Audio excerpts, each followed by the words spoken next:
بسم اللہ الرحمن الرحیم یا ایہا الذین آمنوا اتقوا اللہ ولتنظر نفس ما قدمت لغد واتقوا اللہ ان اللہ خبیر بما تعملون۔ اے ایمان والو، اللہ سے ڈرتے رہو اور ہر شخص کو دیکھنا چاہیے کہ اس نے کل یعنی آخرت کے لیے کیا سامان بھیجا ہے، اور ہم پھر کہتے ہیں کہ اللہ سے ڈرتے رہو، بے شک اللہ تمہارے سب اعمال سے خبردار ہے۔ بسم اللہ الرحمن الرحیم، الحمد للہ رب العالمین، والصلاة والسلام على اشرف الانبیاء والمرسلین وعلى آلہ واصحابہ اجمعین ومن تبعہم بإحسان الى یوم الدین۔ قابل صد احترام حضرات شائقین و شائقات سچا پیغام، السلام علیکم ورحمۃ اللہ وبرکاتہ۔ آج کی محفل میراث النبی کے نورانی پروگرام میں آپ کا استقبال ہے۔ اہلا و سہلا مرحبا۔ ہم آپ تمام حضرات و مستورات کا خیر مقدم کرتے ہیں۔ محترم حضرات و خواتین، تعلیم کا آغاز ہو رہا ہے۔ سب سے پہلے آداب تعلیم کا لحاظ کرتے ہوئے تعلیم کی طرف متوجہ ہو جائیں۔ پورے دھیان سے سننا، عمل کی نیت سے سننا اور تبلیغ کی نیت سے سننا، یعنی سنی ہوئی باتیں دوسروں تک پہنچانے کے جذبے سے سننا۔ چند خاص آداب تعلیم ہیں، امید ہے کہ آپ حضرات ان آداب کا ضرور خیال رکھیں گے۔ جزاکم اللہ۔ بسم اللہ الرحمن الرحیم۔ حضرت موسیٰ علیہ السلام کے زمانے میں جادوگروں کا بڑا زور تھا۔ اللہ تعالیٰ نے فرعون کے مقابلے میں حضرت موسیٰ علیہ السلام کو ایک ایسا عصا عطا فرمایا جو اژدہا بن کر جادوگروں کی ان تمام رسیوں اور لاٹھیوں کو کھا گیا جو نظر بندی سے سانپ اور بچھو معلوم ہو رہے تھے۔ جادوگروں نے غور کیا کہ جادو میں یہ اثر بے اعتبار فن سحر کے ہو ہی نہیں سکتا۔ جادو تو در حقیقت نظر بندی ہے۔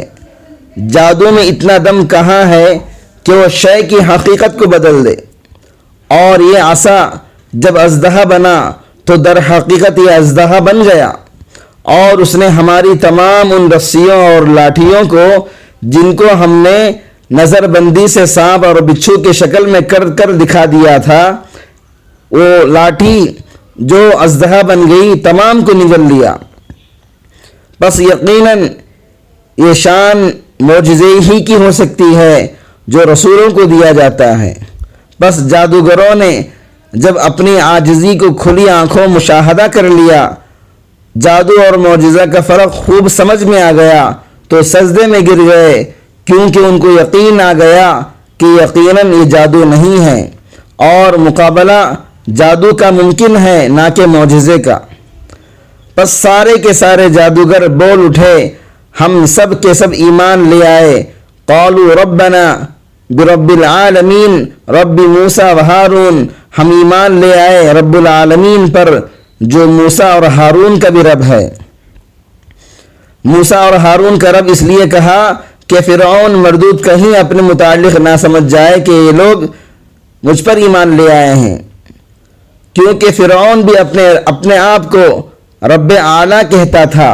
فرعون بڑا غضبناک ہوا اور جادوگروں کو ڈانٹا کہ تم لوگ بدون یعنی بغیر ہماری اجازت کے موسیٰ علیہ السلام پر ایمان لے آئے۔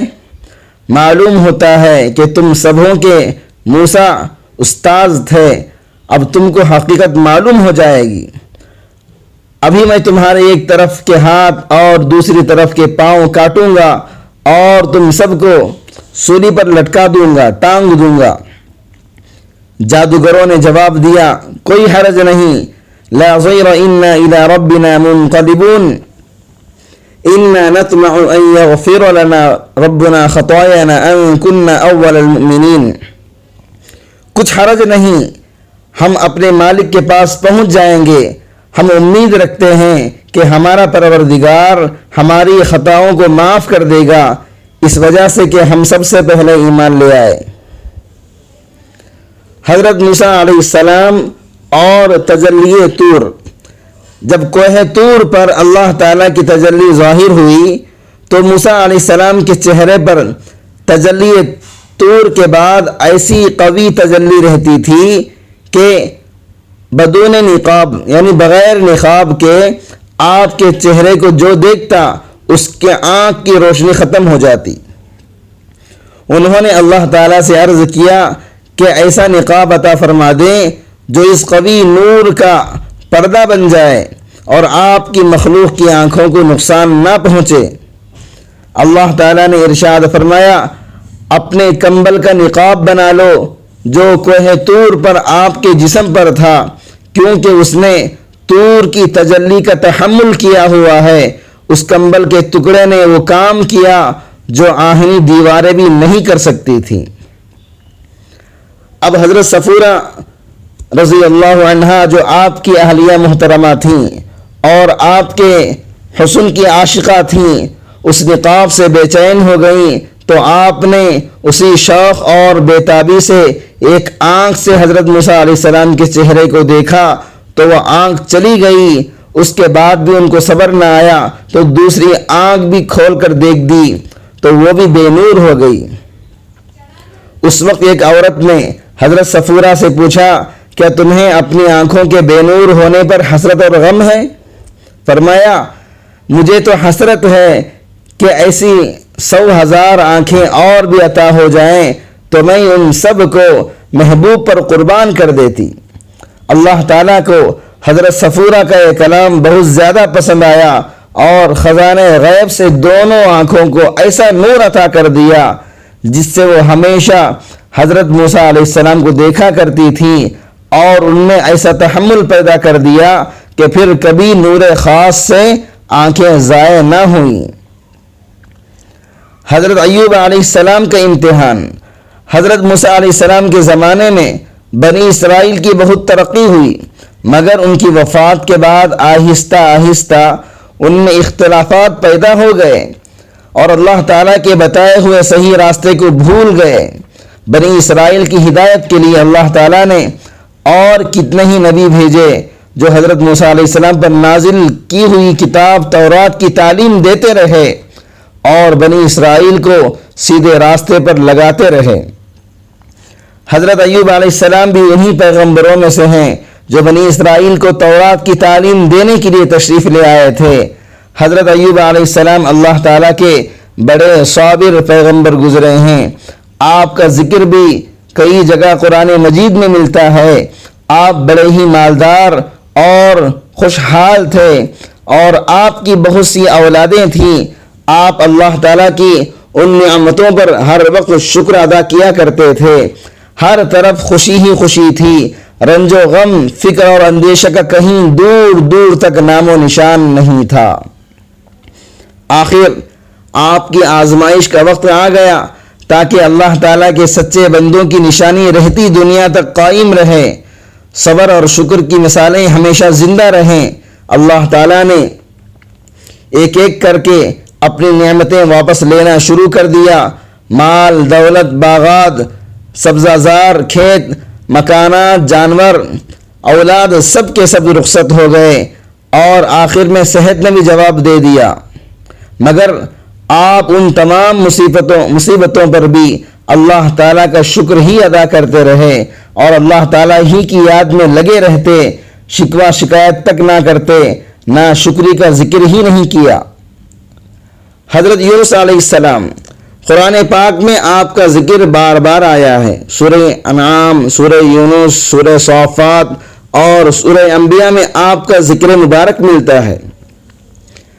ملک عراق کے شہر نینوا میں پیدا ہوئے تھے. جس شہر کی طرف آپ کو نبی بنا کر بھیجا گیا تھا اس کی آبادی 100,000 یا اس سے کچھ زائد تھی. آپ بھی لوگوں کو بت پرستی سے منع کرتے اور اچھائیوں کی ہدایت کرتے، اس بات سے آپ کی قوم آپ کی دشمن بن گئی۔ آخر قوم کی بار بار مخالفت سے تنگ آ کر آپ نے فرمایا اب اللہ تعالیٰ کا عذاب تم پر آ کر رہے گا، اور یہ کہہ کر بستی سے باہر نکل گئے اور اللہ تعالیٰ کے عذاب کا انتظار کرنے لگے۔ ان کے جانے کے بعد بستی والوں نے مشورہ کیا کہ حضرت یونس علیہ السلام عذاب کی پیشن گوئی کر کے چلے گئے ہیں اور وہ کبھی جھوٹ نہیں بولتے، اس لیے اس معاملے میں غور کرنا چاہیے۔ ان کے مشورے میں یہ طے پایا کہ اگر جمعرات کو حضرت یونس علیہ السلام بستی سے باہر چلے گئے تو سمجھو کہ صبح ہم پر یقیناً عذاب آ جائے گا۔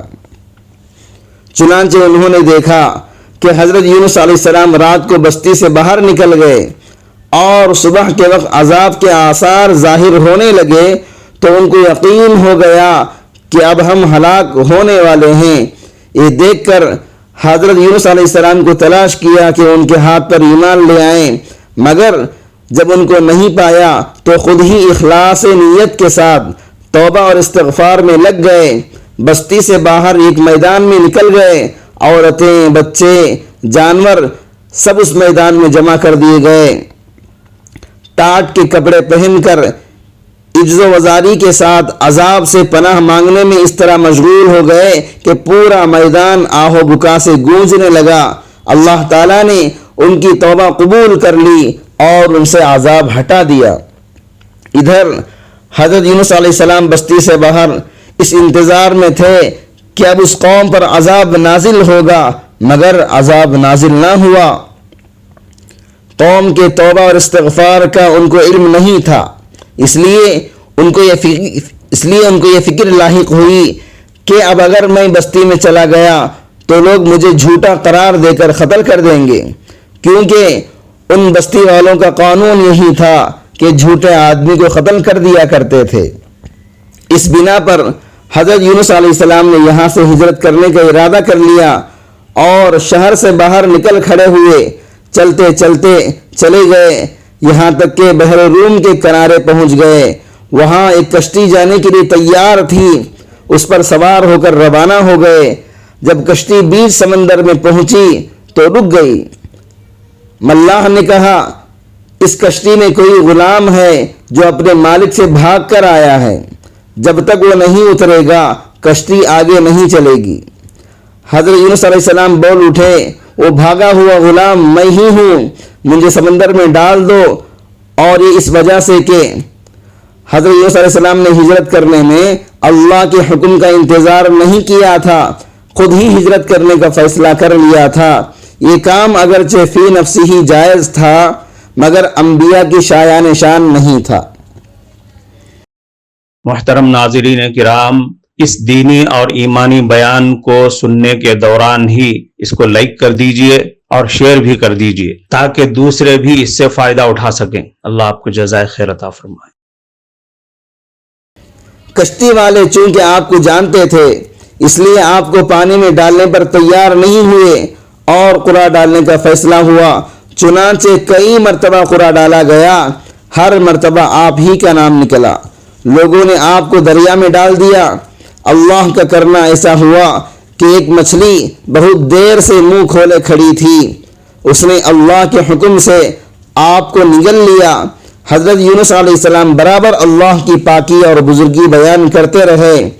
اگر آپ اللہ کی پاکی اور بزرگی بیان کرنے والے نہ ہوتے تو قیامت تک مچھلی کے پیٹ میں ہی رہتے، مگر اللہ تعالیٰ بے حد مہربان اور رحم کرنے والے ہیں۔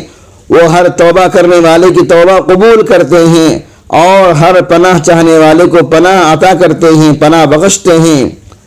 حضرت یونس علیہ السلام اللہ تعالیٰ کی مرضی معلوم کیے بغیر بستی چھوڑ آنے پر شرمندہ تھے، چنانچہ پانی اور مچھلی کے پیٹ کے اندھیرے میں ہی پکار اٹھے، لا الہ الا انت سبحانک انی کنت من الظالمین۔ اے اللہ تیرے سوا کوئی معبود نہیں، تو ہر عیب سے پاک ہے، بے شک میں قصوروار ہوں۔ اللہ تعالیٰ نے ان کی دعا قبول کی اور غم سے نجات دے دی۔ مچھلی کے پیٹ سے نکال کر میدان میں ڈال دیا، اس پر ایک بیل دار درخت اگا دیا۔ حضرت یونس علیہ السلام کے اپنی قوم سے روانہ ہونے کے بعد اللہ تعالیٰ نے ان پر ایک بڑا سخت عذاب بھیجا، لیکن جب قوم نے دیکھا کہ عذاب آ رہا ہے تو سب میدان میں آ کر اللہ سے استغفار اور توبہ کرنے لگے۔ اللہ تعالیٰ نے عذاب کو روک دیا۔ جب حضرت یونس علیہ السلام تندرست ہو کر دوبارہ قوم کے پاس آئے تو لوگ ان کے انتظار میں تھے، چونکہ انہوں نے اپنی آنکھوں سے عذاب کے آثار دیکھ لیے تھے، اس لیے سب کے سب ایمان لے آئے اور صدیوں تک خوب امن اور چین سے رہے۔ اس طرح اللہ تعالیٰ کا وعدہ پورا ہوا کہ جو لوگ ایمان لے آئیں گے ان کو میں خوب رزق دوں گا اور برکتیں عطا کروں گا۔ چنانچہ حضرت یونس علیہ السلام کی قوم سے وہ تمام عذاب اور تکالیف دور ہو گئیں جو حضرت یونس علیہ السلام کی بد دعا اور ناراضگی کی وجہ سے ان پر مسلط ہو گئی تھیں۔ حضرت یونس علیہ السلام نے مچھلی کے پیٹ میں جو دعا مانگی، لا الہ الا انت سبحانک انی کنت من الظالمین، یہ بڑی کارآمد دعا ہے۔ اب بھی جب کوئی مصیبت یا آفت نازل ہوتی ہے تو اس کو پڑھا جاتا ہے، اللہ پاک اس کی برکت سے آفات کو دور کر دیتا ہے۔ کفارہ مجلس کی دعا پڑھ لیجئے۔ سبحانک اللہم و بحمدک اشہد ان لا الہ الا انت استغفرک و اتوب الیک۔ معزز شائقین و شائقات سچا پیغام، آپ کو اندازہ لگ گیا ہوگا کہ یہ مضمون کتنا اہم ہے اور کس قدر فائدہ مند ہے۔ کم سے کم درجے میں سوشل میڈیا کے ذریعے سے بھی ہم اس کو زیادہ سے زیادہ شیئر کریں گے تو دعوت کے فریضے کی کوششوں میں ہم بھی اپنا کچھ حصہ ڈالنے والے بن سکتے ہیں۔ لہٰذا زیادہ سے زیادہ اس کو عام کریں تاکہ پوری دنیا کے ہندوؤں کی غلط فہمی دور ہو جائے اور انہیں یہ زمینی حقیقت معلوم ہو جائے اور وہ اپنے اصل مذہبی لیڈر پیغمبر آخر الزماں حضرت محمد الرسول اللہ صلی اللہ علیہ وسلم کو ماننے پر مجبور ہو جائیں اور کلمہ پڑھ کر آپ کے ساتھ ساتھ وہ بھی جنت میں جانے والے بن جائیں۔